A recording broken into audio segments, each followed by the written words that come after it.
जितनी जल्दी इस पहचान को हम अपने बच्चों को सिखा देंगे, जितनी जल्दी हम इस पहचान का नारा लगाना शुरू कर देंगे, उतनी जल्दी हम कामयाब होंगे। अगर कोई ये नहीं कहना चाहता है कि मैं समण हूं, उसको दिक्कत आती है, कोई दिक्कत नहीं है। वैसे तो कह देना चाहिए, लिख देना चाहिए, पर इससे भी आसान तरीका है। वो संघं नमामि करता रहे। मानो जय भीम करता है तो बोले संघं नमामि जय भीम। नमो बुद्धाय करता है तो संघं नमामि नमो बुद्धाय। कोई कहता है जय गुरु जी की तो संघं नमामि जय गुरु जी। कोई कहता है सत साहेब तो संघं नमामि सत साहेब। संघं नमामि ऐड करता रहे संबोधन में। सुबह शाम सारे संबोधन अच्छे हैं, वो व्यक्तिगत हैं। अगर आप जय भीम करोगे तो डॉक्टर अम्बेडकर का व्यक्तिगत है। अगर आप नमो बुद्धाय करोगे तो धम्म का है, बुद्ध का है, व्यक्तिगत है। अगर आप सत साहिब करोगे तो कबीर साहब का है, व्यक्तिगत है। अगर आप जय गुरु जी करोगे तो गुरु रविदास जी का है।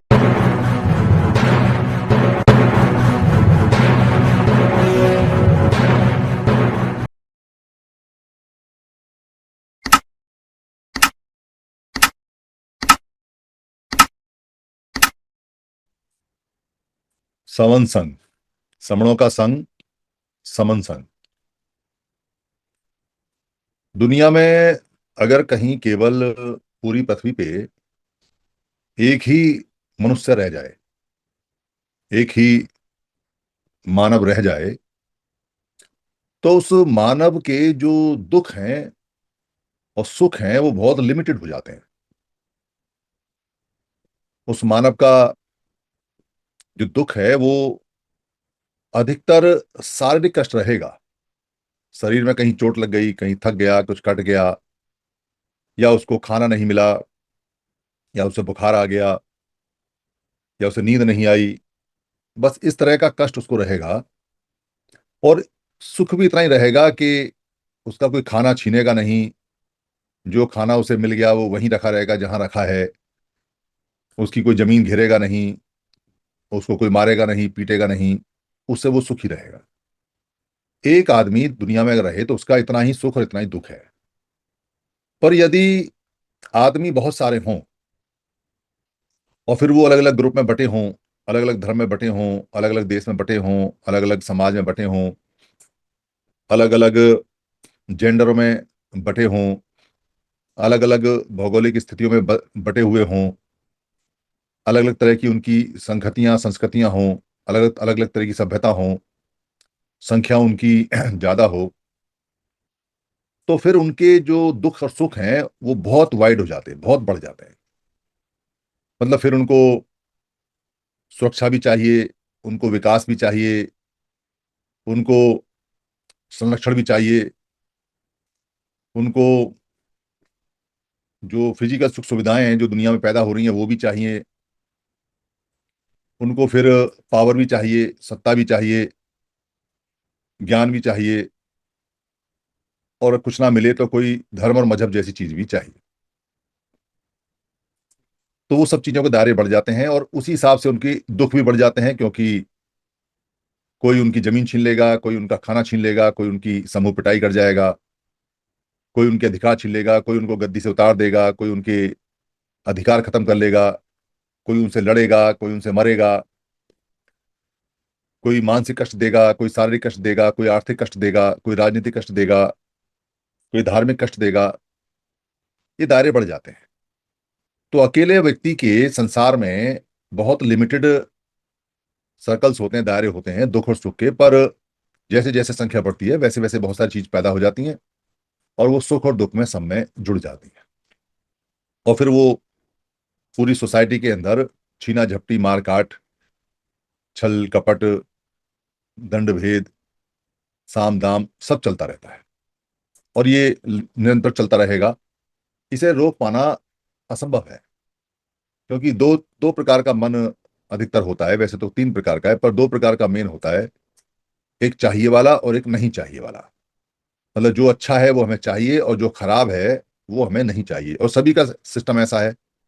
सभी को जो उनको अच्छा लगता है वो चाहिए और जो उनको अच्छा नहीं लगता वो नहीं चाहिए। तो जब सभी अच्छे के चाहने वाले हैं तो आएगा कहाँ से? वो झगड़ा रहता है और परस्पर कोई समभाव, समानता का भाव, समण भाव जो पुराना सिस्टम था वो कहीं है नहीं। अब तो वमण भाव है, वम भाव है, यानी एक दूसरे के विपरीत भाव है। तो समस्या और बढ़ जाती है, तो मुसीबत और आती है। जब ये मुसीबत आती हैं अलग अलग तरीके से, कभी सामूहिक हमले के रूप में, कभी अधिकार छीनने के रूप में, कभी एजुकेशन छीनने के रूप में, कभी नौकरी छीनने के रूप में, कभी मार पिटाई के रूप में, कभी बेइज्जती के रूप में, कभी भूख के रूप में, कभी धर्म और मत मतांतर के झगड़े के रूप में। बहुत सारी चीजें हैं, कभी भौगोलिक क्षेत्रवाद के ऊपर, कभी भाषा के ऊपर, कभी जेंडर के ऊपर। जब ये मुसीबत आती हैं तो मुसीबतों में कोई व्यक्ति जब मुसीबत को देखता है तो उसको देखकर सबसे पहले भय में आ जाता है, अधिकतर केसों में। और भय में आने के बाद में उस मुसीबत से दूर करने के लिए वो कई प्रकार की प्रक्रिया करता है। या तो वो भाग जाएगा, डर जाएगा, कोई बहाना बनाएगा, निकल जाएगा, या वो सामने वाले के आगे हाथ जोड़ के विनती करेगा, करुणा करेगा, याचना करेगा, मुझे माफ कर दो, सामने वाले से उम्मीद करेगा कि मुझे छोड़ दे, इसमें दया भावना आ जाए, तो हाथ जोड़ के आंसुओं से उसके अंदर दया भाव जगाने की कोशिश करेगा ताकि वो उसको नुकसान ना करे। या कोई अकेला व्यक्ति लड़ेगा उनसे, और तब तक लड़ेगा जब तक फना ना हो जाए, खत्म ना हो जाए, या तो सामने वाला या वो खुद, तब तक लड़ेगा। क्योंकि उसको करुणा, दया, याचना पसंद नहीं है, और वो कायर भी नहीं है, छिपना भी नहीं जानता, भागेगा भी नहीं, डरेगा भी नहीं, बहाना भी नहीं बनाएगा, लड़ेगा, और या तो मारेगा या मरेगा या घायल होगा। और चौथे प्रकार का जो व्यक्ति होता है वो होता है जो लड़ता भी है और लोगों को प्रेरित भी करता है। भागो मत, रुको, सब इकट्ठे हो जाओ, मारो पीटो, इकट्ठे हो जाएंगे तो खत्म कर देंगे, ऐसा प्रेरणा का भाव जगाता है। युद्ध के मैदानों में जो कायर होते हैं उनको खुद उनके लोग ही मार देते हैं, क्योंकि वो औरों में भी कायरता पैदा करेगा। भगोड़े को मार देते हैं क्योंकि वो औरों को भी भगोड़े होने का उत्साह पैदा करेगा। इसलिए वहां ऐसे बहादुर प्रेरक जो लोग होते हैं उनको कमांडर, सेनापति, कमांडर इन चीफ बोलते हैं, कि ये खुद भी लड़ेंगे और औरों को भी प्रेरित करेंगे, जवानों डटे रहो, लड़े रहो। पर संघ इनमें से किसी नीति पर नहीं चलता। ये चारों जो नीतियां हैं मुसीबत के समय, संघ इनमें से किसी नीति पर नहीं चलता। संघों की नीति बिल्कुल स्पष्ट और अलग है मुसीबत के समय।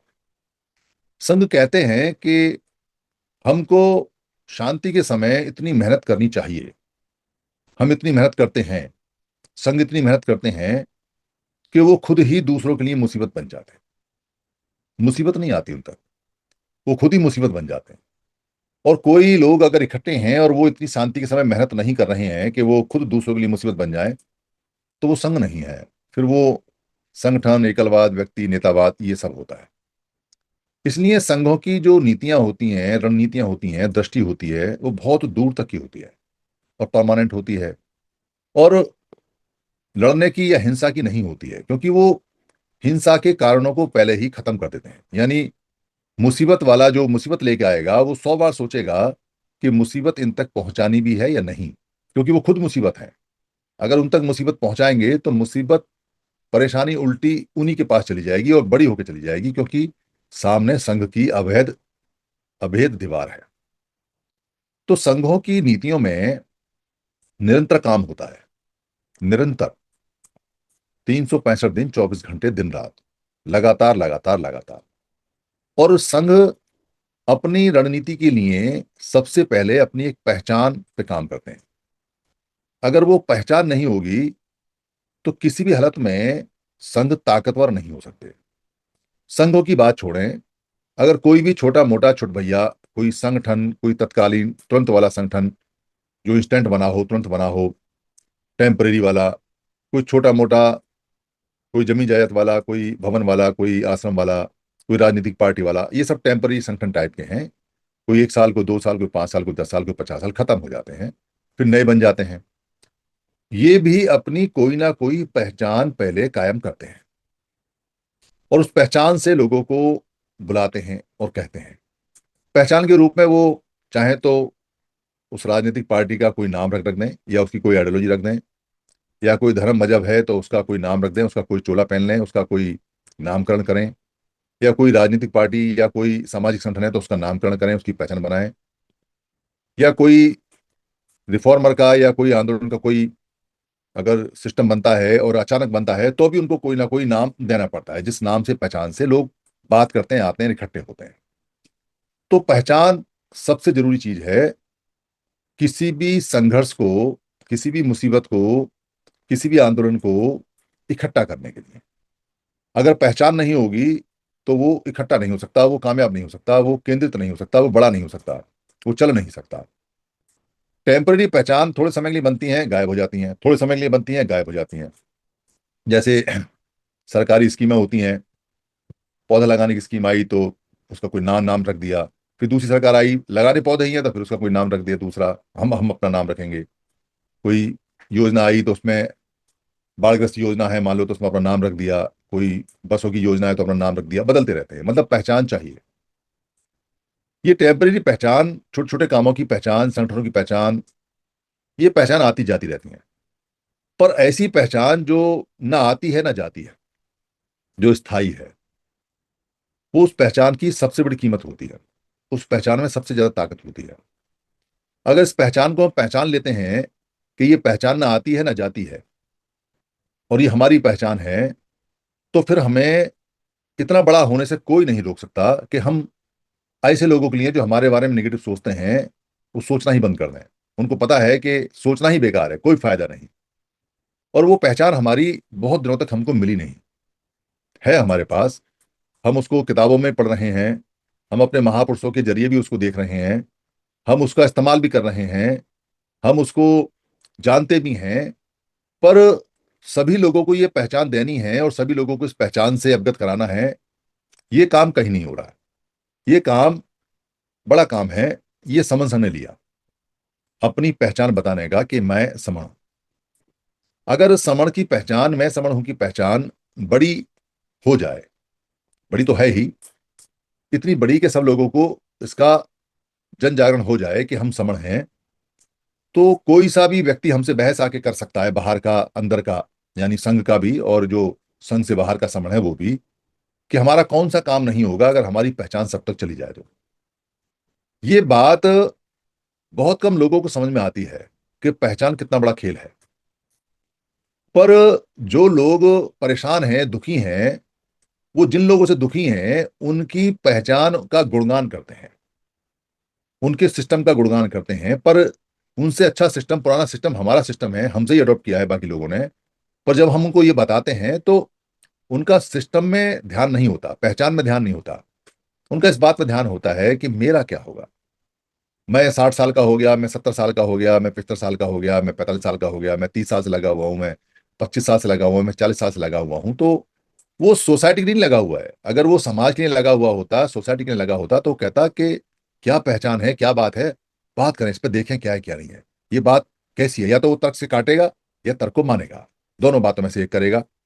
पर अगर वो एंटी सोशल है, सामाजिक नहीं है, वो व्यक्तिगत है, और कहता यह है कि मैं सामाजिक काम कर रहा हूं, मैं तो समाज का संगठन चला रहा हूं, मैं तो समाज की राजनीतिक पार्टी चला रहा हूं, मैं तो समाज का सब कुछ कर रहा हूं, तो वो आप कितना भी उसको बताओ कि हमारी पहचान समण है, वो मरने तक नहीं मानेगा। मरने तक नहीं मानेगा। मरते समय जब आंख बंद होंगी तो मानेगा कि हाँ गलती हो गई, पहचान, क्योंकि अब तो मर रहा है। अब क्या है, आदमी सोचता है कि वो अजर है और अमर है, क्योंकि शरीर चल रहा है, आंखें चल रही हैं, आंतें बढ़िया काम कर रही हैं, दांत अच्छा मांस खींच रहे हैं, अंडा खींच रहे हैं, रोटी खींच रहे हैं, दाल खींच रहे हैं, चावल काट रहे हैं, और हाथ पैरों में है, मुंह से खूब आवाज निकल रही है, खूब जोश में बात हो रही है। तो आदमी लगता है कि ऐसा ही चलेगा, ऐसा ही रहेगा। पर एक छोटा सा वायरस स्वाइन फ्लू का आता है और 7 दिन में कहानी खत्म करके निकल जाता है। और फिर पछताने के अलावा, पछताने का टाइम भी नहीं मिलता। पछताने के अलावा बात छोड़ो, क्योंकि एक बार बीमार हुआ ही, डॉक्टर कब्जे में आया नहीं, फिर उसके बाद डॉक्टर प्राण निकाल के देता है वापिस, और उसके बाद कुछ बचता नहीं, फिर रह भी क्या जाता है। तो ये जो हमारा जो संघर्ष है, वो संघर्ष लोगों से नहीं है, वो संघर्ष है लोगों की अधूरी जानकारी को पूरा करने का संघर्ष। तो यहाँ तक आए हो, डॉक्टर अंबेडकर को पढ़ा है, बुद्ध को पढ़ा है, ज्योतिबा फुले को पढ़ा है, भाषण भी दिए हैं, संगठन भी चला रहे हो, समाज में काम भी कर रहे हो, चिल्ला भी रहे हो, और अपनी जगह भी तलाश कर रहे हो, सब मिलेगा। पर पहले अपनी पहचान पक्की कर लो क्या है, क्योंकि मरने जा रहे हो, अधूरे मरोगे। अगर पहचान के बिना मरोगे तो अधूरे मरोगे, जातवाद का नाम लेके ही मरोगे, किसी धर्म वर्म का नाम लेके मरोगे। पर एक विशाल जो पहचान है पूरी समन सभ्यता की, जो समन संस्कृति की पहचान है, उसका तो दर्शन ही नहीं हुआ, उसका तो जिक्र ही नहीं हुआ, वो तो कानों में आई नहीं, वो तो दिमाग में आई नहीं। तो अशांति के साथ मरेगा, अशांति के साथ, शांति के साथ नहीं मर सकता, क्योंकि अधूरी जानकारी के साथ मर रहा है। तो उसके मरने में हमें थोड़ी सी मदद करनी चाहिए, ताकि वो अंतिम समय में आपका धन्यवाद कर सके, हमारा धन्यवाद कर सके, समन संघ का धन्यवाद कर सके कि मैं अब तक अधूरा था, पूरी जानकारी एक्सेप्ट नहीं करेगा। पर हमारा फर्ज है कि हम उसे पूरी जानकारी देते रहें, सभी को देते रहें और बताते रहें, भाई हम समन लोग हैं, हमारी पहचान समन है, हमारी सभ्यता समन है, हमारा पहले से पुराना समन संघ है, हम समन के अतिरिक्त कुछ नहीं है, हम वमन नहीं हैं। भारत में दो प्रकार के लोग हैं और एक प्रकार की सभ्यता है। भारत में दो प्रकार के लोग हैं और एक सभ्यता है। और सभ्यता एक ही प्रकार के लोगों की है, दूसरे वाले लोगों की सभ्यता वहां है जहां से वो घूमने आए थे। यहाँ किसी हालत में सभ्यता ट्रांसफर नहीं होती। कोई ये कहता हो कि सभ्यताएं ट्रांसफर होती हैं, सभ्यताएं ट्रांसफर नहीं होती भाई। व्यक्ति आते जाते हैं, कॉलोनी बनाते हैं, रहते हैं, पर जिस सभ्यता में आते हैं उस सभ्यता की मिक्स तो करने की कोशिश करते हैं, मिक्स कर भी दे देते हैं, कई बार उस सभ्यता पे अपना ठप्पा भी लगा देते हैं। पर सभ्यता उनकी नहीं है। उनका चाल चलन, बोली व्यवहार, नाप, बालों का रंग, नाक का रंग, आंखों का रंग, काठी का रंग, बोलचाल, खाना पीना, रहन सहन, शादी ब्याह सब बता देता है।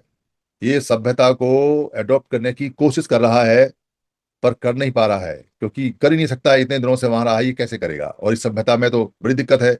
ये सभ्यता तो समानता पे चलती है, समानता पे कैसे जिएगा?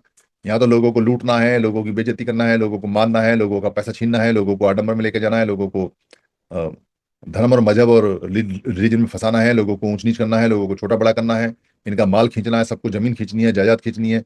समानता में कैसे करेगा? समानता में तो चार रोटी लाया चार बांटेगा, एक एक मिलेगी तीन और खाएंगे। समानता में कैसे करेगा?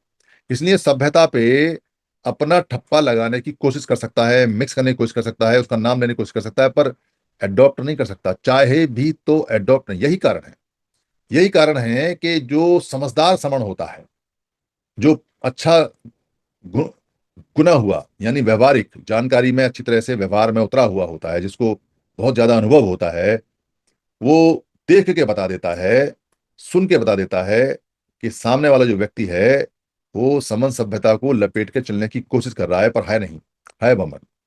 देख के बता देता है। और इतने सालों से कहीं कोई उदाहरण नहीं है कि जब कोई वमन समण बना हो, सिंगल उदाहरण नहीं है। और कोई उदाहरण नहीं है कि कोई समण ने ये ख्वाहिश जाहिर की हो कि मैं वमन बनना चाहता हूँ, ख्वाहिश भी जाहिर नहीं की कि मैं वमन बनना चाहता हूँ, क्योंकि हमारी सभ्यता का मामला नहीं है। हम अपनी विशाल सभ्यता में रहने वाले लोग हैं। हम गांव के कोने पर रहने को तैयार हैं, भूखे रहने को तैयार हैं, पिटने को तैयार हैं, मरने को तैयार है, पर अपनी सभ्यता को छोड़ने की, अपनी संस्कृति को छोड़ने को, अपने दावे को छोड़ने को, अपने देश को छोड़ने को तैयार नहीं है किसी भी हालत में। ये पहचान का खेल है। इसलिए समन संघ वो काम कर रहा है। लोग तो कहते हैं मील का पत्थर, पर समन संघ मीलों का पत्थर है। मीलों का, मील का नहीं, मीलों का पत्थर है। एक बार जिसने अपने घर पे ये पत्थर लगा लिया कि मैं समण हूं, जिंदगी सुधर गई उसकी। रोटी तो जो खाता वही खाएगा, पानी तो जो पिएगा वही पिएगा, काम तो जो करता वही करेगा, पर जैसे ही लिखेगा कि मैं समण हूं, उस दिन के बाद से उसकी रोटी भी बदल जाएगी, उसका पानी भी बदल जाएगा, उसका रहन सहन भी बदल जाएगा, उसकी चाल भी बदल जाएगी, उसका चेहरा भी बदल जाएगा, उसका सीना भी बदल जाएगा, उसके परिवार की हालत भी बदल जाएगी, उसको स्वाभिमान ही अलग हो जाएगा उसका। खाली रोटी बहुत तर मीठी खाने से किसी का स्वाभिमान जागृत नहीं होता। ऐसे तो बहुत लोग हैं हमारे यहाँ जो खूब चिपटी चिपटी रोटियां खा रहे हैं और घी से तर तर खा रहे हैं और मोटे हो गए हैं, उससे कोई फर्क नहीं पड़ता। पर मैं समण हूं का पत्थर लगाने से घर के बाहर आदमी की जिंदगी सफल हो जाती है, उसके परिवार की जिंदगी सफल हो जाती है, उसकी जिंदगी सफल हो जाती है। ये मूवमेंट कोई बनाया हुआ मूवमेंट नहीं है। बनाए हुए मूवमेंट तो बिगड़ जाते हैं, टूट जाते हैं। कोई उससे बड़ा मूवमेंट बना लेगा तो बन जाएगा। और ये कोई ऐसा मूवमेंट भी नहीं है जिसकी इतनी अभिलाषा, जिसकी इतनी इच्छा है कि हमको राजगद्दी प्राप्त करनी है। राजगद्दी संघों के पैर की जूती होती है। राजगद्दी संघों के पैर की जूती, कोई इच्छा नहीं होती। जब जैसा मौका होगा वैसा होगा, पैर की जूतियां बदल लेंगे, कोई समस्या नहीं है, वो सब अपने कब्जे में रहती है। पर एक तरीके से हम हारे और एक तरीके से हम जीतेंगे। हम अलग अलग हुए क्योंकि हमारी पहचान खो गई, और हम इकट्ठे हो रहे हैं क्योंकि हमारी पहचान वापस आ गई। जितना जल्दी इस पहचान को हम आगे बढ़ा लेंगे, जितना जल्दी इस पहचान को हम लोगों तक पहुंचा देंगे, जितनी जल्दी हम इस पहचान की बातचीत करेंगे, जितनी जल्दी हम इस पहचान को अडॉप्ट कर लेंगे, जितनी जल्दी इस पहचान को हम अपने बच्चों को सिखा देंगे, जितनी जल्दी हम इस पहचान का नारा लगाना शुरू कर देंगे, उतनी जल्दी हम कामयाब हो जाएंगे। अगर कोई ये नहीं कहना चाहता है कि मैं समण हूं, उसको दिक्कत आती है, कोई दिक्कत नहीं है। वैसे तो कह देना चाहिए, लिख देना चाहिए, पर इससे भी आसान तरीका है। वो संघं नमामि करता रहे। मान लो जय भीम करता है तो बोले संघं नमामि जय भीम। नमो बुद्धाय करता है तो संघं नमामि नमो बुद्धाय। कोई कहता है जय गुरु जी की तो संघं नमामि जय गुरु जी की। कोई कहता है सत साहेब तो संघं नमामि सत साहेब। संघं नमामि ऐड करता रहे संबोधन में। सुबह शाम, सुबह शाम। सारे संबोधन अच्छे हैं, वो व्यक्तिगत हैं। अगर आप जय भीम करोगे तो डॉक्टर अम्बेडकर का व्यक्तिगत है। अगर आप नमोबुद्धाय करोगे तो धम्म का है, बुद्ध का है, व्यक्तिगत है। अगर आप सत साहिब करोगे तो कबीर साहब का है, व्यक्तिगत है। अगर आप जय गुरु जी करोगे तो गुरु रविदास जी का है, व्यक्तिगत है। अगर आप गुड मॉर्निंग करोगे तो एक साधारण है, नमस्कार करोगे, नमस्कार करोगे तो नम्न होने का कार्य करते हैं, नमस्ते करते हैं तो नम्न होने की स्तुति करते हैं।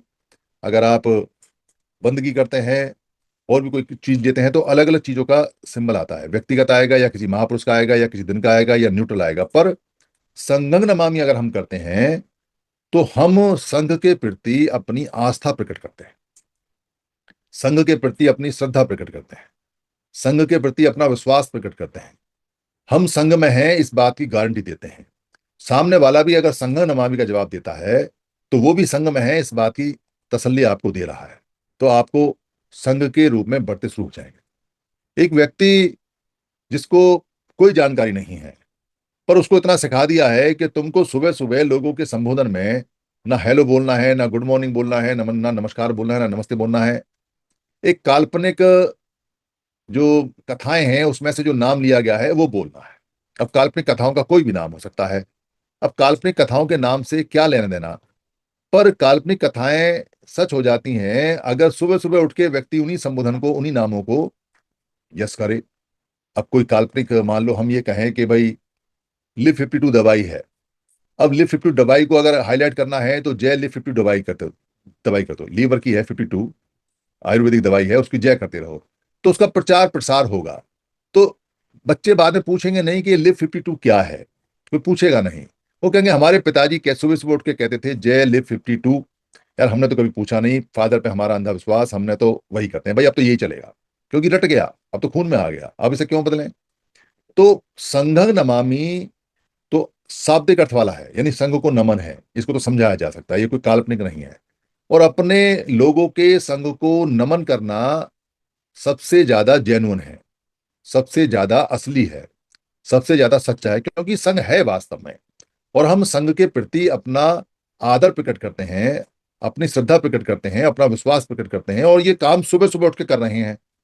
और बच्चों को भी आदत डाल रहे हैं, संघं नमामि, संघं नमामि। हमें आदत पड़ी हुई है जय भीम वाली, वो छोड़नी नहीं है। जो जय भीम डॉक्टर अम्बेडकर के प्रति अपनी आदत को रखें वो भी हमारे काम की है, क्योंकि वो समण है। जो आदत रखी हुई है नमो बुद्धाय की, छोड़नी नहीं है, वो उनकी आस्था का प्रतीक है, क्योंकि वो धम्मिक है, धर्म के हिसाब से है, उनका धर्म है, वो करें।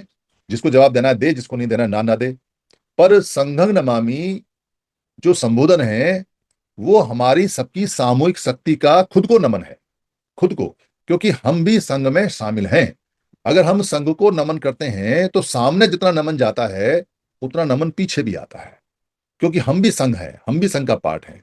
तो हम सामने अपने सभी समुदाय, जितने भी संघी हैं उनको नमन कर रहे हैं। जो दृश्य हैं, जो अदृश्य हैं, जो दिखाई दिए, जो नहीं दिए, जो मिले, जो नहीं मिले, उन सबको नमन करते हैं। साथ ही साथ एक मैसेज देते हैं हम पूरी दुनिया में कि हम अपने संघ के प्रति वफादार, विश्वासी, श्रद्धावान हैं, हमारा उसमें यकीन है। और साथ ही साथ अपने आप को भी हम प्रेरित करते हैं कि हम खुद को भी नमन कर रहे हैं कि हम इसका हिस्सा हैं। संघं नमामि, मैं समण हूं अगर नहीं लिख पा रहे, मान लो दिक्कत आ रही है कि भाई मैं समण हूं से वमण हो सकता है, किसी को दिक्कत आए कार में लिखने से, तो संघं नमामि सबसे बेहतरीन है। संघं नमामि में आपको कोई क्वेश्चन नहीं कर सकता, क्योंकि आप अपने संघ को नमन कर रहे हैं और किसी को बताने की जरूरत भी नहीं है कि हमारा कौन सा संघ है कौन सा नहीं। समण है तो बता दें, नहीं तो बात खत्म होगी। पर संघं नमामि का जो संबोधन है वो आप पूरी दुनिया में सबसे कर सकते हैं। जरूर नहीं है कि सामने समण ही हो, कोई जरूरत नहीं है, क्योंकि सामने अगर वमन भी है और आप ये कह रहे हैं संघ नमामि, तो आप अपने संघ को नमन कर रहे हैं, वो अपना संबोधन बोलेगा जो उसे बोलना है।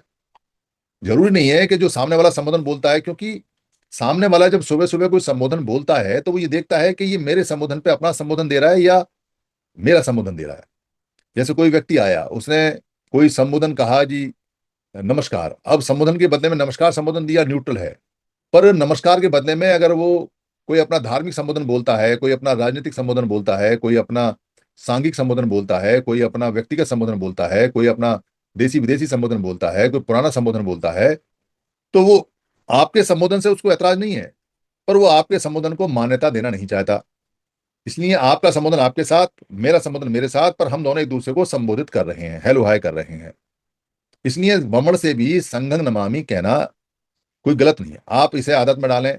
जो भी मिले संघं नमामि, संघ नमामि। कोई पूछे कि भाई ये संघ नमामि क्या है, कह रहा जी अपने संघ है उसको नमन करते हैं। भाई इतना क्या कि बात खत्म हो जाए। समण है तो उसे पूरा बताया जा सकता है, बमण है तो बात खत्म होगी। बमण पूछेगा भी नहीं, वो समझदार होता है, वो जानता है कि इनका कोई अपना संघ है, उसको ये नमन कर रहे हैं, उसमें कोई दिक्कत नहीं है। पर ये छोटा सा काम बहुत बड़ा काम है पहचान के लिए, बहुत बड़ा। क्योंकि जब आप संघ नमामि करोगे, जब मैं संघ नमामि करूंगा, जब हम आपस में संघ नमामि करेंगे 24 घंटे, तो हमको याद रहेगा कि हमारा जो संघ है वो समण संघ है, और हमको याद रहेगा कि हम समण हैं। तो संबोधन हमारा संघं नमामि सबसे पहले, और उसके बाद बाकी जो संबोधन है वो है। पर कोई कहे जी कि आप संघ नमामि करते हो, बुद्धंग नमामि नहीं करते, धम्मंग नमामि नहीं करते। ये बुद्ध वाले पूछते हैं अक्सर, बहुत लोगों के सवाल शुरू में आते थे ऐसे, जब संघ नमामि इंट्रोड्यूस हुआ था तो उनको बताया था कि भाई हमारे संघ में सभी मतों के लोग हैं, जिसको जो करना है वो करे। तुमको अगर बुद्धंग नमामि अच्छा लगता है तो संघं नमामि और बुद्धंग नमामि भी और धम्मंग नमामि भी, कोई दिक्कत नहीं है। पर जिसको जो बुद्धिस्ट नहीं है और किसी और मत को मानता है, वो संघ नमामि के साथ अपने गुरु जी का नाम ले दे, कोई ऐतराज नहीं है, कोई परेशान नहीं है। और अगर तुमको ऐतराज है कि भाई ऐसा क्यों और उसका क्यों नहीं है, तो तुम पहले अपना बुद्धि को ठीक कर लो। पहले तुम समझ लो कि समण सभ्यता क्या है, और ये सारे समण हैं या नहीं है, और क्या इस तरह की बातें करने से मजबूत होंगे, इकट्ठे होंगे, या टूटेंगे या बिखरेंगे। ये सोच है, इसको थोड़ा सा वाइडन कर लो, बड़ी कर लो, चौड़ी कर लो इसको। और नहीं होती है तो भाई समन संघ में आ जाओ सुबह 7 बजे, यहाँ सब कुछ ठीक कर देते हैं, यहाँ कोई समस्या नहीं है। यहाँ सुबह को बहुत सारे एक्सपर्ट बैठते हैं, वो चर्चा करते हैं, आप सवाल करो, वो सवाल को सबको ठीक ठाक करके आपको जवाब पकड़ा देते हैं। सुबह आ जाओ 7 बजे। पर संघं नमामि का संबोधन किसी भी हालत में छूटना नहीं है, और ये बहुत तेजी से बढ़ना है। तो सुबह उठते ही अपने बच्चों को संघं नमामि, शाम को सोने से पहले उनको संघं नमामि, रिश्तेदारों को संघं नमामि। कोई हंसी उड़ाए, कोई मजाक उड़ाए, कोई मजा ले, लेने दो, काम अच्छा हो रहा है। क्योंकि कोई मजा ले रहा है, कोई चिढ़ा रहा है, कोई हंस रहा है, रिश्तेदारी में होता है। जैसे मान लो कहीं गए ससुराल में, वहां संग नमामि किए, तो वहां साली सलेज होती हैं, वो चिढ़ाती हैं, हंसाती हैं, ये कहाँ से ले आए, पहले तो लाए थे क्या बोलते हैं जय भीम नमो बुद्धाय, अब ये संग नमामि ले आए। संघ नमामि तो गया ना, तो हंस के बात हो गई, तो कहते हैं यही है, अब इसमें सारे आते हैं। कभी बाद में कोई और आएगा, भाई और आएगा, देखा जाएगा, पर अभी तो ये संघ नमामि है। जीवन परिवर्तन का नियम है, कोई बच्चा ही नहीं रहता है। जो बच्चा पैदा होता है 2-2.5 किलो का बच्चा नहीं रहता है। अगर बच्चा ही रहता होता तो फिर तो तुम भी बच्ची होती। ऐसा करके हंस के बोल के टाल देते हैं, कोई दिक्कत नहीं है। पर शुरू में लोग मजा भी लेंगे, चिढ़ाएंगे भी, सवाल भी करेंगे, ये सब चलता रहेगा। परिवर्तन की ये सवाल जवाब आते रहते हैं, इनसे घबराना नहीं है। इनको मजा लेके करना है, बिल्कुल एंजॉय के साथ करना है, हंस हंस के करना है। पर संघ नमामि नहीं छोड़ना। जहां संभव हो उसको लिख देना चाहिए संघं नमामि। स के ऊपर बिंदी है, घ के ऊपर बिंदी है, संघं है, संघं नमामि। संग संग नमामि नहीं है। संग में घ के ऊपर भी एक बिंदी है, संघं नमामि। किसी को संघं नमामि समझ में नहीं आता है तो संघम नमामि भी बोल सकता है, मैं भी बोल सकता है। मैं संघम संस्कृत में है और संघं पाली में है, दोनों ही ठीक है, दोनों का अर्थ एक ही है, और कोई इसमें कोई दिक्कत नहीं है। कोई चाहे तो संघं नमाय भी बोल सकता है। नमाय में भी कोई दिक्कत, जैसे बुद्धंग नमाय होता है, बुद्धंग नमामि होता है, दोनों का मतलब एक ही है, नमामि बोल सकता है। कोई चाहे तो संघं नमस्ते भी बोल सकता है, कोई चाहे तो संघं नमस्कार बोलता है। कोई बिल्कुल ही सिंपल करना चाहे तो बोल सकता है संघ को नमस्कार करता हूं, संघ को नमन करता हूं, ऐसे भी बोल सकता है। कोई इंग्लिश में बोलना चाहे तो वो कर सकता है बो टू संघं, मतलब संघ को मैं बो करता झुकता हूं। तो मतलब संघ को नमन करने से है। आपकी भाषा, आपकी शब्दावली, आपके अर्थ क्या है, उसमें नहीं जाना है। आप किसी भी प्रकार से संघ को नमस्कार कर सकते हो, नमस्कार कर सकते हो, संघ को नमस्ते कर सकते हो, संघ को नमामि कर सकते हो, संघ को नमाय कर सकते हो, संघ की स्तुति कर सकते हो, संघ का गान कर सकते हो। पर संघं नमामि, संघ को नमन करना सबसे जरूरी है। बहुत सारे तरीके इसके हो सकते हैं, आप खुद भी बना सकते हो, कोई दिक्कत। संघ को प्रणाम भी कर सकते हो आप, जैसे चाहे वैसे कर सकते हो। चाहो तो जमीन पे झुक के 3 बार क्या बोलते हैं संघ को नमन कर सकते हो। सामने अगर मान लो संघ दिखाई दे रहा है तो उसको 3 बार कर सकते हो, नहीं है तो काल्पनिक रूप से 3 बार जमीन पे झुक के अपने संघ को 3 बार तन से, मन से, वचन से आप संघ को नमन कर सकते हो, कोई दिक्कत नहीं। चाहो तो सुबह शाम कर सकते हो, चाहो तो 3 बार कर सकते हो। ये डिपेंड करता है कि आपकी श्रद्धा कितनी है, आपका आप में जानकारी कितनी है, आप संघ के प्रति कितने विश्वासी हैं, कितने लोग हैं, संघ की कितनी मान्यता है, और खुद को कितनी मान्यता दे रहे हैं। इसलिए ये काम हमको करते रहना चाहिए। और मुसीबत के समय जब भी मुसीबत आए तो बहुत सारे तरीके लड़ने के होते हैं, मैंने बताए थे 4 प्रकार के तरीके हैं, पर संघ उन 4 प्रकार के तरीके में नहीं जाता। संघ साफ कहता है कि शांति के समय इतनी तैयारी करो कि हम खुद ही मुसीबत बन जाए। जो खुद मुसीबत बन जाते हैं उनके पास मुसीबत नहीं आती, कौन टकराएगा उनसे। मुसीबत से मुसीबत टकराएगी तो कौन जीतेगा, जिसकी संख्या ज्यादा होगी वो जीतेगा, तो हम ही जीतेंगे। इसलिए मुसीबत का इलाज करने की बजाय मुसीबत आए ना उसका इलाज करना चाहिए। यही संघ की नीतियां होती हैं, यही रणनीतियां होती हैं। मेरी बात से अगर किसी को कोई परेशानी हुई हो तो मैं संघ से माफी चाहता हूँ। संघ मुझे माफ करे, संघ मुझे माफ करे, संघ मुझे माफ करे। संघं नमामि, संघं नमामि, संघं नमामि, संतों को वंदन।